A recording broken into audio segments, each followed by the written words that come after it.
Hello and welcome back to Narrate This, The Chronicles of Prydain, Book 5, The High King, by Lloyd Alexander, Chapter 14, Daylight. The Princess Eilonwy was doubly angry. First, she was lost. Second, she was a prisoner.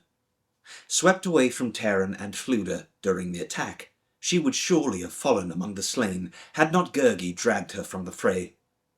When the assault had shifted beyond them, she had stumbled blindly, with Gurgi at her side, over the darkening crags. At nightfall, when they could search no longer for Terran, Gurgi had found a shallow cave where they crouched and shivered until first light.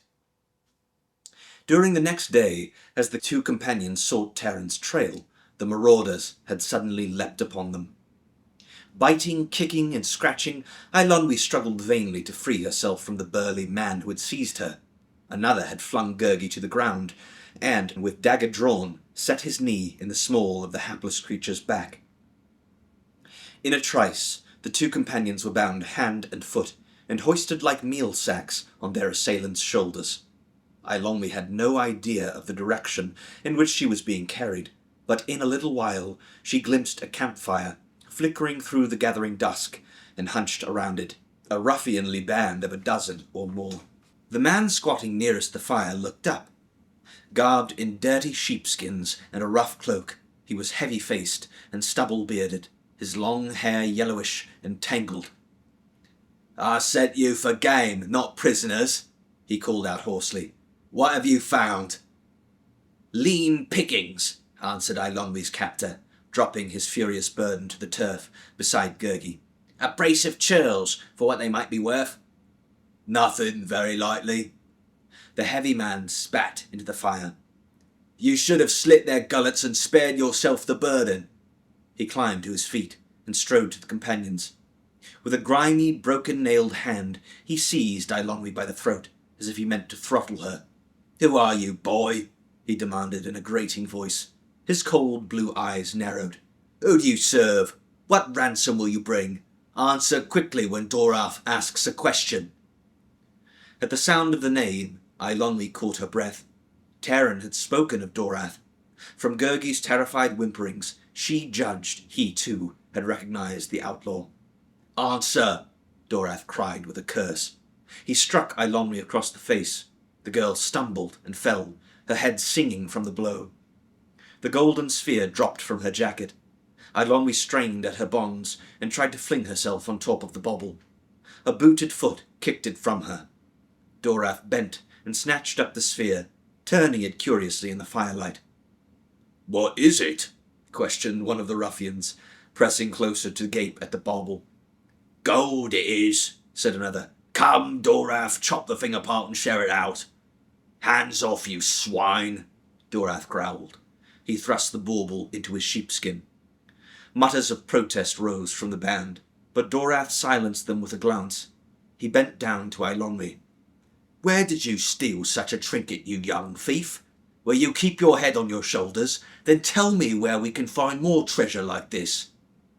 Eilonwy, though furious, kept silent. Dorath grinned. "You will speak soon enough," he said, "and only wish you had spoken earlier. First, let me see if your fellow has a looser tongue than yours." Gurgi, teeth chattering violently, had sunk his head deep into his sheepskin coat and tightly hunched his shoulders. "Do you play turtle with me?" Dorath cried with a harsh laugh. He knotted his thick fingers in Gurgi's hair and jerked the creature's head upright. "Small wonder you hide your face. It's ugly as I've ever seen." Dorath stopped suddenly and squinted closer. "Ugly it is, and not one easily forgotten. So ho, we are old friends, you and I. You share my hospitality once more. When last we met, you were comrade to a pig-keeper." He turned his glance on Eilonwy. "But this is not the swineherd." Dorath gripped Eilonwy's face and roughly turned it from side to side. "This beardless boy?" He grunted in surprise. "What then? Boy? No boy at all, a wench!" Eilonwy could no longer contain herself. "Wench indeed! I'm Eilonwy, daughter of Engerad, daughter of Regat, Princess of Lear. I don't like being tied up, I don't like being smacked, and I don't like being pulled, and I'll thank you to stop doing all of that immediately." Despite her bonds, she kicked vigorously at the outlaw. Dorath laughed and drew back a pace. "My memory is that the Lord Swineherd spoke once of you." He gave a mocking bow. "Welcome, Princess Vixen. You are a choicer prize than any ransom. A long score lies between Dorath and your pig-keeper. You give me and my company the pleasure of settling a little of it." "I'll give you the pleasure of setting Gergie and me loose this very instant," Eilonwy flung at him, "and I shall have my bauble again." Dorath's face had grown mottled. "You shall go free," he said between his teeth. "After a time, my pretty princess, after a time, when you shall be fitting company for pig-keepers, perhaps you may join the swineherd again.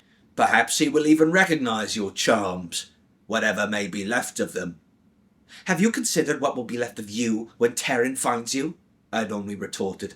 Until now, the Princess of Lear had kept her self-possession, but she could sense the outlaw's thoughts behind his cold eyes, and for the first time she was deeply afraid. "Lord Swineherd and I will finish our reckoning when the time comes," Dorath replied. Grinning, he bent toward her.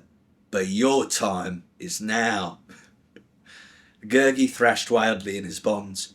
"Do not harm wise and kindly princess," he shouted. "Oh, Gergie will make you pay for hurtful wickedness." He flung himself against Dorath and tried to sink his teeth into the outlaw's leg. Cursing, Dorath turned on Gergie and snatched out his sword. Eilonwy cried aloud. But before the outlaw could begin his downward stroke, a long shape sprang suddenly from the overhanging rocks. Dorath gave a stifled shout. His weapon fell from his hand, and he toppled backward, the furry shadow snarling and tearing at his throat. At the campfire, the other outlaws leapt to their feet and screamed in terror. Grey shadows were all about, closing swiftly on them. Vainly the marauders sought to flee, but on all sides they were flung back, borne to the ground by the force of lean bodies and slashing fangs. Gergie began yelling fearfully. "Help! Oh, evil spirits come to slay us all!" Eilonwy forced herself upright. Behind her, she could feel something sharp gnawing and worrying at her bonds. In another moment, her hands were free. She stumbled forward, while the grey shadow tore away the thongs holding her feet. In front of her lay the motionless body of Dorath. Quickly, Eilonwy knelt and drew the bauble from the outlaw's sheepskin jacket. From her cupped hand, the sphere shed golden rays on a huge wolf crouching before her.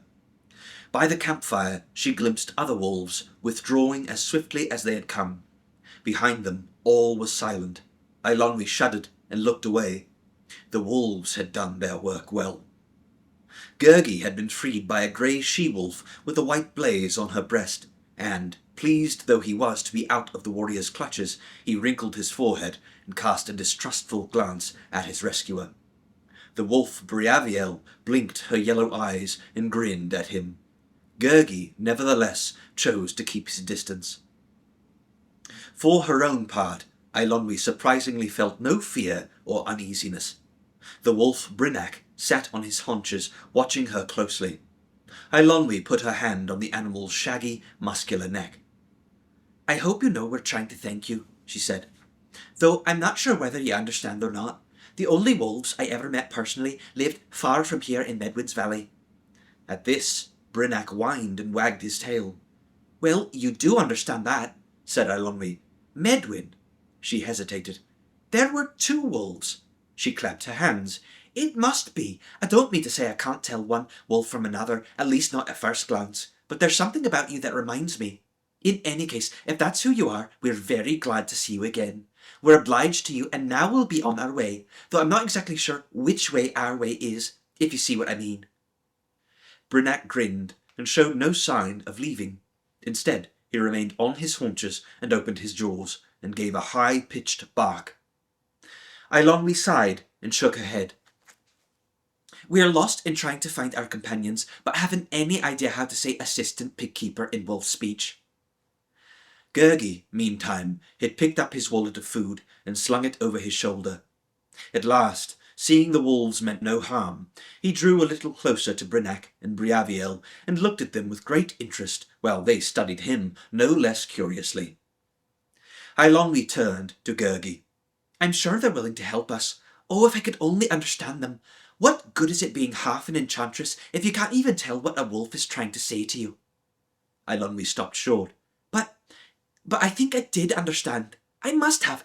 One of them just said, 'Tell us.' I could hear. No, not hear. I could feel it."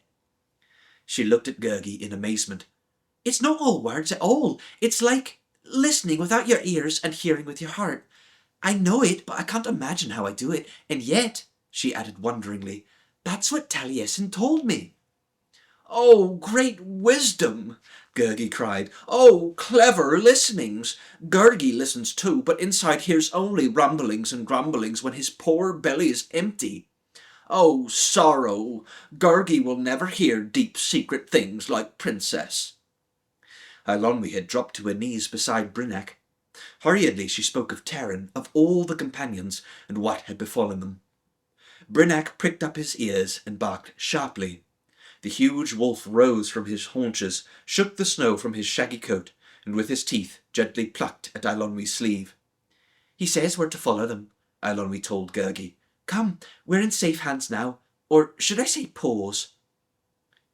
The wolves padded silently and swiftly, following hidden trails and passages whose existence the girl would never have guessed. The two companions strove to keep up with Brinac's rapid pace, yet often, despite themselves, they were forced to halt and rest. At those times the wolves seemed satisfied to wait patiently until the companions were ready to journey once again. Brinac crouched at Eilonwy's side, his grey head between his paws, seldom drowsing, his ears alert and moving at every faint sound. Briaviel, too, served as a sentinel and guide, springing lightly to the rocky peaks, sniffing the air, then, with a gesture of her head, beckoning the companions to follow. Of the rest of the pack Eilonwy saw little. Now and then, however, she would awaken from a brief slumber to find the wolves sitting in a protective circle about her. Soon the lean grey animals would vanish into the shadows, while Brinac and Briaviel alone remained. The girl shortly became aware the wolves were not the only creatures in the hills of Bran Galed. Once she glimpsed a large company of bears lumbering in a single file along a ridge. They halted a moment, peering curiously, then resumed their march. In the cold, clear air she heard the barking of foxes in the distance and other sounds which might have been echoes or answers to some unknown signal. "They're scouting through all the hills," Eilonwy whispered to Gurgi, pointing to a bare summit where a tall stag had suddenly appeared. "I wonder how many other bands of outlaws are roaming around. If the bears and wolves have anything to say about it, I somehow don't think there's very many." The wolf Brinac glanced at her, as though he had overheard Eilonwy's words. His tongue lolled out, and he blinked his yellow eyes. Around the sharp rows of gleaming teeth, his lips turned slightly in an unmistakable smile. They continued on the path. At nightfall, Eilonwy lit her bauble and held it aloft. The full wolf pack, she saw, had joined them once again, moving in long files on either side of her, just beyond the circle of golden light. The bears, too, were following, and other forest creatures whose presence she sensed rather than saw. There were, in the hills of Bran Galed, many places of danger and death. Of these the Princess of Lear was unaware, for she and Gurgi passed them by unharmed, safe amid the watchful band of silent guardians. Late in the morning of the second day, Briaviel, who had spent most of her time scouting the passages ahead, grew excited and eager. The she-wolf barked and leapt atop high-standing rocks, where she faced westward, wagging her tail briskly and urging the companions to greater speed. "I think they've found Taran," Eilonwy cried. "I can't quite make out what they're saying, but it sounds very much as if they have. Men and horses, a mountain cat. That must be Lian, but what are they all doing in this direction? Are they going to the Red Fallows again?" Neither Eilonwy nor Gurgi could check their impatience to join the companions once more.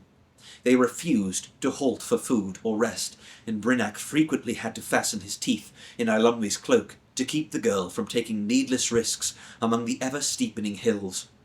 Soon the travellers reached the rim of a deep mountain cup, and a cry of joy burst from Eilonwy's lips. "I see them! I see them!" She hastily pointed downward into the wide valley. Gurgi had run up beside her and began to leap with excitement. "Oh, it is kindly master!" he shouted. "Oh, yes, a brave bard! No bigger than ants, but sharp-eyed Gurgi sees them." Only by straining her eyes could Eilonwy distinguish the tiny figures, so distant were they. The long descent into the valley she knew would take the rest of the day, and she was anxious to reach the companions before nightfall. She was about to scramble down the cliff when she suddenly stopped. "What can they be doing?" she cried. "They're going straight into that wall of rock. Is it a cave? Look, there's the last horseman. No, I can't see any of them. If it's a cave, it must be the biggest one in Prydain. I don't understand a bit of it. Is there a passage of some kind, or a tunnel? Oh, that's vexing. You might know an assistant pigkeeper would take it into his head to vanish the moment he's been found." Hurriedly, Eilonwy began picking her way down the steep slope. For all her haste, the descent seemed endless. Even with the help of Brynach and Briaviel, the two had gone little more than half the distance by the time the sun had dropped westward, and the shadows had begun to lengthen. Brynach suddenly halted and growled deeply in his throat. His hackles rose, and he bared his teeth. The eyes of the wolf were fixed on the valley, and his muzzle twitched uneasily. In another moment, Eilonwy saw what had made Brynach stop. A long column of warriors had appeared and was moving rapidly westward. Briaviel whined shrilly. From the voice of the she-wolf, Eilonwy sensed fear and hatred. She understood the reason. "Huntsman!" the girl cried. "It looks like hundreds of them on the way back to Anuvan. Oh, I hope they don't see Terran's tracks, though he's very likely safe enough where he is." No sooner had she said this than a movement at the distant wall of rock made her clap a hand to her mouth. From the deepening shadows she saw, one by one, the tiny figures of Terran and his band reappear. "No," Eilonwy gasped. "They're coming out again." From her vantage point the girl could span the valley, and it was suddenly coldly clear to her that the Comet warriors and the huntsmen, as yet unseen by one another, were moving closer together. "They'll be trapped," Eilonwy cried. "Terran! Terran!" The echoes died in the vast snowy expanse. Terran could neither see nor hear her. Darkness had now fallen over the valley, blinding the girl to the inevitable clash of the warrior bands. It was a nightmare in which all action was useless, in which she could only wait for the slaughter bound to come. She felt as though her hands were tied and her voice stifled. Still calling Terran's name, Eilonwy snatched the bauble from her cloak. She lifted the sphere high. Brighter and brighter it glowed. The wolves turned away fearfully, and Gurgi threw his arms over his face. The beams spread and rose toward the clouds, as though the sun itself were bursting from the mountainside. The dark cliffs and black branches of the trees were drenched in a light, brilliant and clear. The whole valley had turned bright as noon. Hey, you want to buy something? You can check the description for my books and audiobooks. Thank you so much for watching, and don't forget to like and subscribe for more content.